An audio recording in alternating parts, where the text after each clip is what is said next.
Ipinagmalaki ni Pangulong Noynoy Aquino ang mga naitulong sa sektor ng kalusugan ng pagsasabatas sa Sin Tax Reform Law at Reproductive Health Law.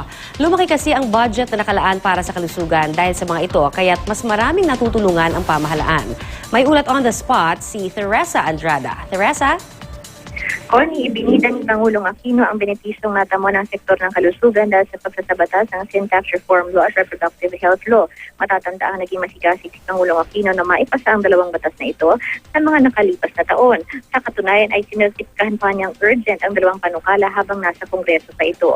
Sa paglulunsad ng Alaga Ko program ng Department of Health at PhilHealth, sa Quezon Memorial Circle kanina, sinabi ng Pangulo na mas malaking buwis ang nakolekta ng pamahalaan dahil sa batas ng Sin Tax Reform Law, kaya naman lumaki ang budget para sa PhilHealth. Ang budget kasi ngayong taon ay nasa 35.3 billion na kumpara sa 12.6 billion noong nakaraang taon. Nagresulta raw ito ng mas maraming pamilya na ngayon ay miyembro na ng PhilHealth.